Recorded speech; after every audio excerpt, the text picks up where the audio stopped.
നമ്മുടെ രാജ്യം, അതായത് ഇന്ത്യ, ഒരു യൂണിറ്ററി സിസ്റ്റമാണോ ഫോളോ ചെയ്യുന്നത് അതോ ഫെഡറൽ സിസ്റ്റമാണോ എന്ന് ചോദിച്ചു കഴിഞ്ഞാൽ ഒരു ക്വാസി ഫെഡറൽ എന്ന് പറയുന്ന ഒരു സിസ്റ്റമാണ് ഫോളോ ചെയ്യുന്നതെന്ന് നമുക്ക് കാണാവുന്ന ഒരു കാര്യമാണ്.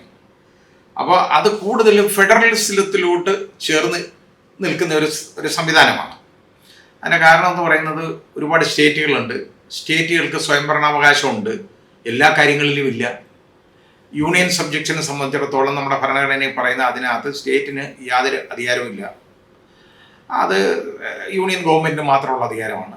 പിന്നെ അല്ലാത്ത കാര്യങ്ങളെ സംബന്ധിച്ചിടത്തോളം ഉള്ള കാര്യങ്ങളിൽ സ്റ്റേറ്റിന് സ്വയംഭരണാവകാശം ഉണ്ട് പലപ്പോഴും. അങ്ങനെയാണല്ലോ നമുക്ക് ഓരോ സ്റ്റേറ്റിലും മന്ത്രിസഭയും നിയമസഭയും അതുപോലെ തന്നെ മന്ത്രിസഭയൊക്കെ ഉള്ളത്. ഇത് നമ്മുടെ സ്റ്റേറ്റിൻ്റെ എക്സിക്യൂട്ടീവ് ഹെഡ് എന്ന് പറയുന്നത് നമ്മുടെ ഇന്ത്യൻ ഭരണഘടനയുടെ ഏതാണ്ട് 161 അനുച്ഛേദം അനുസരിച്ച് എക്സിക്യൂട്ടീവ് ഹെഡ് എന്ന് പറയുന്നത് ഗവർണറാണ്. There shall be a governor to ഈ സ്റ്റേറ്റ് എന്നാണ്. ഓരോ സ്റ്റേറ്റിനും ഒരു ഗവർണർ ഉണ്ടായിരിക്കണം എന്നുള്ളതാണ്. എന്താണ് ഈ ഗവർണർ പദവി കൊണ്ട് ഉദ്ദേശിക്കുന്നതെന്ന് ചോദിച്ചു കഴിഞ്ഞാൽ യഥാർത്ഥത്തിൽ എക്സിക്യൂട്ടീവ് ഹെഡ് എന്ന് പറഞ്ഞാൽ ഇന്ത്യയുടെ എക്സിക്യൂട്ടീവ് ഹെഡ് നമ്മൾ നോക്കിയാൽ പ്രസിഡൻ്റാണ് കേട്ടോ. അപ്പോൾ ആ പ്രസിഡൻ്റ് ഒരു റെപ്രസെൻറ്റേറ്റീവ് ആയിട്ടാണ് ഒരു ഗവർണർ നമ്മുടെ ഓരോ സ്റ്റേറ്റിലും വരുന്നത്. അതാത് കാലങ്ങളിൽ യൂണിയൻ ഗവൺമെൻറ് ഭരിക്കുന്ന ഗവൺമെൻറ്റിനെ ഭരിക്കുന്ന പാർട്ടിയുടെ അവരുടെ ഒരു യഥാർത്ഥത്തിൽ ആ യൂണിയൻ ഗവൺമെൻറ്റിന് തന്നെ ഒരു പൊളിറ്റിക്കൽ അപ്പോയിൻമെൻ്റ് ആണ് ഈ ഗവർണർമാർ എന്ന് പറയുന്നത്. വളരെ ശരിയാണ്. കാരണം അത് ഓരോ സ്റ്റേറ്റിലും ഒന്നുകിൽ ആ രാഷ്ട്രീയ പാർട്ടിയുടെ, അതായത് ആ യൂണിയൻ ഗവൺമെൻറ്റിൽ ഭരിക്കുന്ന രാഷ്ട്രീയ പാർട്ടിയുടെ ഒരു പ്രതിനിധി, അതിൽ പെടുന്ന ഒരാൾ, ആ രാഷ്ട്രീയക്കാരൻ വളരെ ഹാർഡ് കോറായിട്ടുള്ള രാഷ്ട്രീയക്കാരൻ, അല്ലെന്നുണ്ടെങ്കിൽ അതിൽ വിരമിച്ച് വേറെ സ്ഥാനങ്ങളൊന്നും കൊടുക്കാനില്ലാതിരിക്കുന്ന ഒതുക്കി വെച്ചേക്കേണ്ട കുറേ രാഷ്ട്രീയക്കാർ, അതുമല്ലെന്നുണ്ടെങ്കിൽ അവരുടെ ആശയങ്ങളോട് പൊരുത്തപ്പെട്ട് നിൽക്കുന്ന കുറേ ആരെങ്കിലും അങ്ങനെയുള്ള ആളുകൾ, അവരെയാണ് യഥാർത്ഥത്തിൽ ഗവർണർമാരായിട്ട് വെക്കുന്നത്. ഈ ഗവർണർമാരായിട്ട് വെക്കുന്നവരെ സംബന്ധിച്ചിടത്തോളം നമ്മുടെ ഒക്കെ മനസ്സിലൊക്കെ ഉള്ള ഒരു വിചാരം എന്ന് പറയുന്നത് വളരെ വിവേചന ബുദ്ധിയോടെ, അതായത് നല്ല കാര്യങ്ങൾ വിവേചിച്ചറിഞ്ഞ് ശരിയായ രീതിയിൽ പ്രവർത്തിക്കാൻ കഴിവുള്ള വളരെ വിവരമുള്ള കൊള്ളാവുന്ന ആൾക്കാർ ആണ് എന്നുള്ളതാണ് നമ്മുടെ ഒരു ധാരണ. പക്ഷേ ഈ അടുത്ത സമയങ്ങളിലായിട്ട് ഈ ഗവർണർമാർക്ക് ഒരുപാട് പേരുദോഷം ഉണ്ടായി. പേരുദോഷം ഉണ്ടാവാൻ കാരണമെന്ന് പറയുന്നത് ഒരു 3-4 സ്റ്റേറ്റുകളിലെ ഒരു ഗവർണർമാരുടെ പ്രവർത്തനമാണ്. ഒന്നാമത് പഞ്ചാബ്, അവിടുത്തെ ഗവർണർ, അതുപോലെ തന്നെ തമിഴ്നാടിൽ ഇപ്പോൾ നമ്മുടെ ആരോപണ വിധേയനായി മാറിയ യഥാർത്ഥത്തിൽ ഇപ്പോഴത്തെ സ്റ്റാർ ഓഫ് ദ ഡേ എന്ന് നമുക്ക് പറയാവുന്ന ശ്രീ TN രവി, അതുപോലെ തന്നെ നമ്മുടെ ബംഗാളിൽ അത് നമുക്കൊക്കെ അറിയാവുന്ന ആളാണ് ശ്രീ ആനന്ദ് ബോസ് ഗവർണർ. പിന്നെ കേരളത്തിലുണ്ടായിരുന്ന ഗവർണർ ശ്രീ ആരിഫ് മുഹമ്മദ് ഖാൻ. ഇപ്പോൾ ഉള്ള ഗവർണറെ കുറിച്ച് അങ്ങനെ ഉള്ള ആരോപണങ്ങളൊന്നും വരുന്നില്ല. ഇങ്ങനെയുള്ള കുറേ ഗവർണർമാർ ഈ ആരോപണങ്ങൾ ഉണ്ടാക്കി എന്നുള്ളത് യഥാർത്ഥത്തിലൊരു സത്യം തന്നെയാണ്. കാരണം ഇത് നമുക്ക് ഇഷ്ടമുണ്ടോ ഇല്ലയോ എന്നുള്ളതല്ല. ഒരു സ്റ്റേറ്റിൽ ഒരു നിയമസഭ രൂപീകരിക്കപ്പെട്ടാൽ വരുമ്പോൾ ഒരു തിരഞ്ഞെടുപ്പ് നടന്ന് കഴിയുമ്പോൾ അതിൽ ഭൂരിപക്ഷം കിട്ടുന്നവർ ഭരിക്കും, അതിന് സംശയമൊന്നുമില്ല. ഇവിടെ ഇപ്പോൾ ഇടതുപക്ഷ മുന്നണിക്ക് ഭൂരിപക്ഷം കിട്ടി, ആ മുന്നണി ഇവിടെ ഭരിക്കുന്നു. അത് ബാക്കിയുള്ള ആൾക്ക് ഇഷ്ടമുണ്ടോ ഇല്ലയോ എന്നുള്ളത് പ്രശ്നമല്ല, ഇത് ജനങ്ങളുടെ ഇഷ്ടമാണ്. ആളതാ നോക്കേണ്ടത്.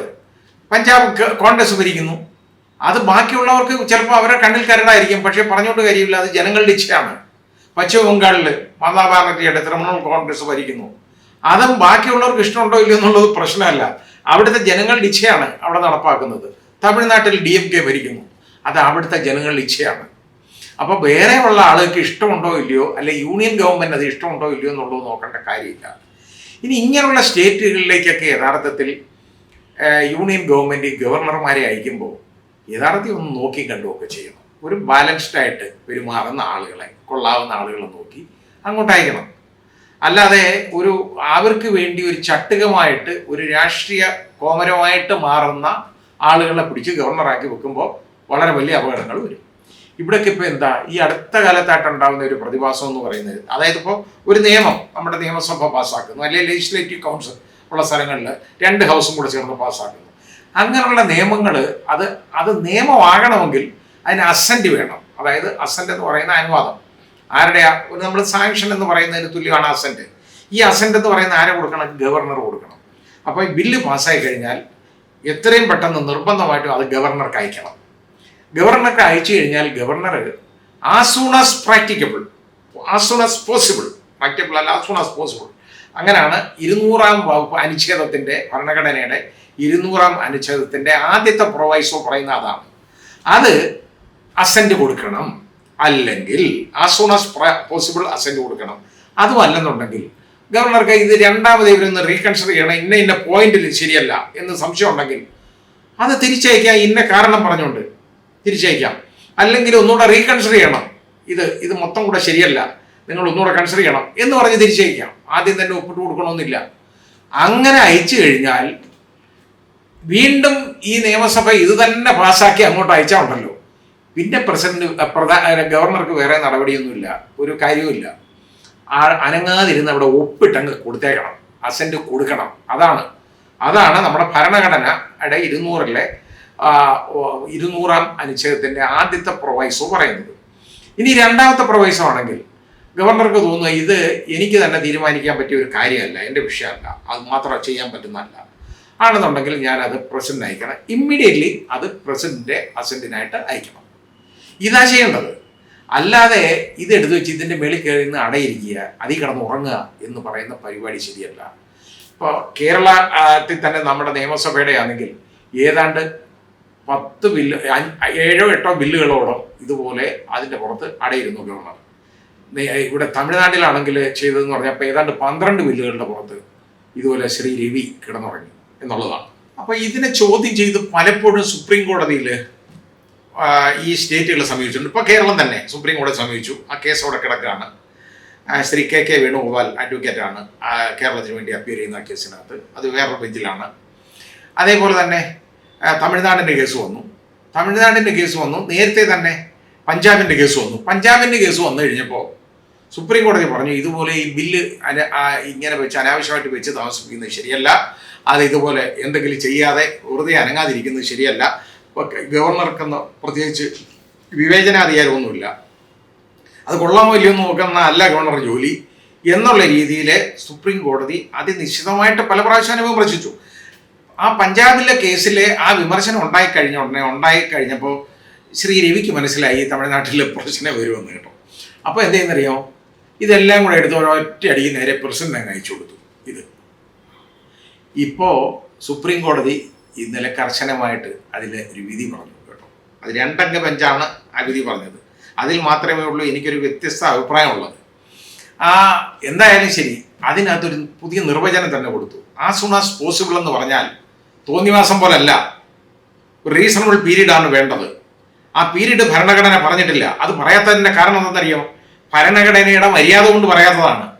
ഒരു ഗവർണർ എന്ന് പറയുന്ന ഇത്രയും വലിയ പോസ്റ്റിൽ ഇരിക്കുന്ന ഒരാൾ, എക്സിക്യൂട്ടീവ് ഹെഡ്, ഇത്ര ദിവസം ഒപ്പിടണം എന്ന് പറയുന്നത് മോശമായതുകൊണ്ടാണ് ഭരണഘടന അത് പറയാത്തതെന്നും ഭരണഘടനയുടെ ആ കോൺസ്റ്റിറ്റ്യൂഷൻ ഫ്രെയിം ചെയ്ത ആളുകൾ അവരുടെ മനസ്സിലുള്ളത് അതാണെന്നും അത് ഒരു റീസണബിൾ ടൈമിനകത്ത് ഒപ്പിട്ട് കൊടുക്കണം എന്നുള്ളതല്ലാതെ, അല്ലെങ്കിൽ എന്തെങ്കിലും സംശയം ഉണ്ടെങ്കിൽ ചോദിച്ചു മനസ്സിലാക്കണം എന്നുള്ളതല്ലാതെ ഇതിങ്ങനെ വെച്ച് അടയിരിക്കാനുള്ളതല്ല എന്നും സുപ്രീം കോടതി കണ്ടു. അത് മാത്രമല്ല, അവസാനം കോടതി അതിന് ഒരു ടൈം ലിമിറ്റ് വരെ പറയേണ്ടതായിട്ട് വന്നു.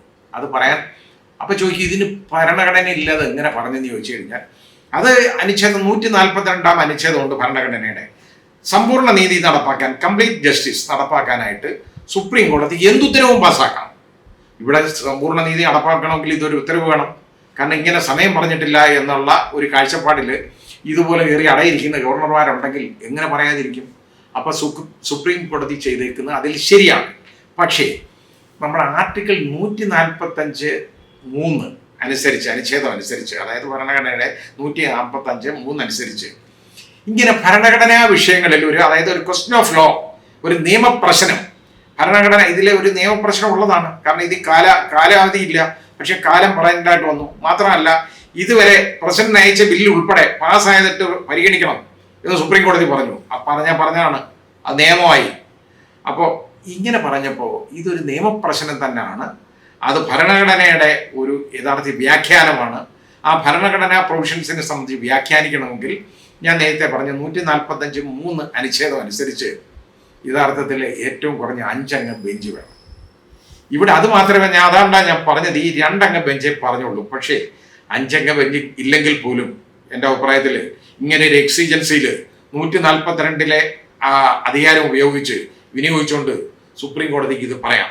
പറഞ്ഞത് എന്തുകൊണ്ട് ശരിയാണ്, ചരിത്ര പ്രധാനമായ ഒരു വിധി തന്നെയാണ്. ഇങ്ങനെ ഇത് കിടന്നുറങ്ങുന്ന ഗവർണർമാരുണ്ടല്ലോ, ഇതേപോലെ ചട്ടങ്ങളായിട്ട്, അതായത് യൂണിയൻ ഗവൺമെന്റിന് വേണ്ടി വെറും ചട്ടങ്ങളായിട്ട് പ്രവർത്തിക്കുന്ന ഫെഡറൽ സിസ്റ്റത്തിനെ തൊലയ്ക്കുന്ന ഗവർണർമാർക്ക് ഉള്ള ഒരു മുന്നറിയിപ്പാണിത്. അത് ആ രീതിയിൽ എടുക്കണം, അതാണ് വേണ്ടത്. പക്ഷേ ഇനിയിപ്പോൾ കേരളത്തിനും ഒക്കെ ഇതെല്ലാം ബാധകമാണ്, ഇങ്ങനെയുള്ള കാര്യങ്ങൾ ഒരു സംശയമില്ല. അതുകൊണ്ട് ഗവർണർമാരെ ഈ രീതിയിൽ ഒരു യൂണിയന്റെ ഒരു പോലീസായിട്ട് ഇങ്ങോട്ട് നിയമിക്കുക എന്ന് പറയുന്ന ഒരു ഇടപാട് ശരിയല്ല എന്ന് യൂണിയൻ ഗവൺമെന്റ് മനസ്സിലാക്കണം. വിവരവും വിവേകമുള്ള ആളുകളെ വേണം, പക്വതയുള്ള ആളുകളെ വേണം ഗവർണറായിട്ട് ഓരോ സ്റ്റേറ്റുകളിൽ അയക്കാൻ.